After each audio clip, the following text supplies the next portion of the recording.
तो आज हम और कुछ जनरल एंट्रीज करेंगे। कुछ जनरल एंट्रीज मैं अपनी पहली 2 वीडियो में आपको बता चुकी हूँ। उससे आगे देखिए, इसमें दे रखा है received ₹9,500 from Alok in full settlement of his account for ₹10,000। In full settlement word आ गया इसमें, ये मेन, इसको अंडरलाइन करिएगा। जब किसी स्टेटमेंट में हमें किसी से पैसा मिलता है, जैसे यहाँ पर आलोक से हमें 9,500 रुपीज़ मिला है और उसने हमें देने थे 10,000 और सेटलमेंट करके हमने ये तय किया है कि आलोक हमें 9,500 रुपीज़ देगा। तो सेटलमेंट के बीच का जो डिफरेंस होता है 10,000 और 9,500 का, उसको हम डिस्काउंट मानते हैं। तो हमें जो पैसा उससे मिला है आलोक से, जब भी हमें पैसा मिलता है तो हम एंट्री करते हैं cash account debit, cash account debit to Alok. इस तरह से एंट्री होती है पैसा मिलने की। अब हमें मिले हैं 9,500, तो हम यहाँ 9,500 डेबिट वाले कॉलम में लिखेंगे और आलोक ने क्योंकि हमें 10,000 रुपीज़ देना था, तो आलोक के सामने हमने 10,000 रुपीज़ लिखा और 10,000 और 9,500 के बीच का जो डिफरेंस है उसे डिस्काउंट अकाउंट में हम डेबिट करके दिखाएंगे। डिस्काउंट अकाउंट डेबिट, यानी कि 500 रुपीज़ का डिस्काउंट हमने आलोक को दिया है। अब क्योंकि ये डिस्काउंट अलाउड है, हमें इतना पैसा कम मिल रहा है, हमारे लिए लॉस है, इसलिए हम इसको डेबिट कर रहे हैं। तो ये जनरल एंट्री इसमें होगी, being amount received from Alok in full settlement करके हम इसकी नरेशन लिखेंगे। अब ये और दूसरी जो ट्रांजेक्शन है, इसमें क्या डिफरेंस है? पहली ट्रांजेक्शन में इन फुल सेटलमेंट वर्ड आया था, लेकिन इस सेकंड ट्रांजेक्शन में इन फुल सेटलमेंट वर्ड नहीं है। देखिए, सेकंड ट्रांजेक्शन है received ₹9,500 from Viraj on his account for ₹10,000। विराज से हमें 10,000 रुपये मिलने थे, मगर उसके अकाउंट से हमें से केवल 9,500 रुपये मिले।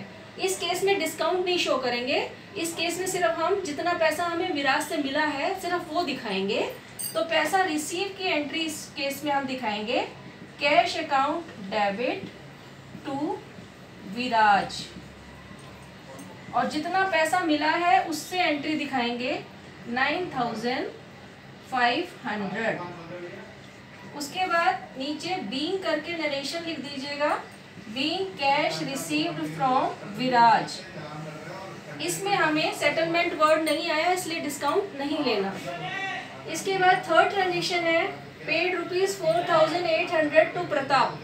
प्रताप को हमने पेड माने पेमेंट किया है हमने इन फुल सेटलमेंट। इसमें भी वर्ड इन फुल सेटलमेंट आ रहा है, तो इसमें भी डिफरेंस का अमाउंट डिस्काउंट में जाएगा।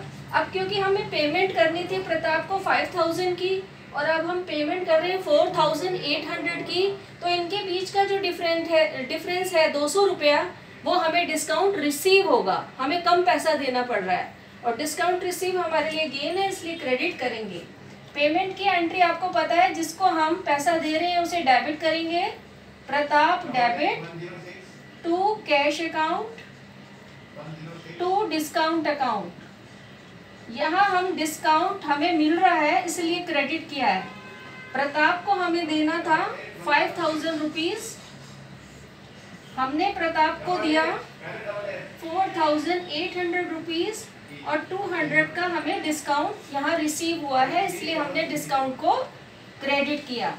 ये जनरल एंट्री है। नरेशन में being cash paid to Pratap करके नरेशन लिखेंगे। अब इससे अगला है paid ₹4,800 to Ashok on his account for ₹5,000। यहाँ हमने अशोक को 5,000 देने थे, मगर 4,800 दिए। इन फुल सेटलमेंट वर्ड नहीं है इस ट्रांजेक्शन में, इसलिए सिंपली हम पेमेंट की एंट्री करेंगे अशोक को। अशोक क्योंकि रिसीवर है, डेबिट द रिसीवर, इसलिए हम अशोक को डेबिट कर रहे हैं टू कैश अकाउंट। यहाँ डिस्काउंट नहीं आएगा, कोई सेटलमेंट वर्ड नहीं है। जितना पेमेंट हमने किया है उससे एंट्री करेंगे 4,800 से, और उसके बाद आप चाहे नीचे बीइंग करके नरेशन लिख देंगे। इसके बाद फिफ्थ ट्रांजेक्शन में देखिए पेड वेजेस ₹250, 250 के वेजेस दिए, वेजेस माने मजदूरी देना, तो सिंपली है पैसा दिया है तो हम एंट्री करेंगे wages account debit to cash account, जो खर्चा है उसका नाम लिखेंगे और टू कैश अकाउंट, ये हम जनरल एंट्री करेंगे 250 रुपीज से।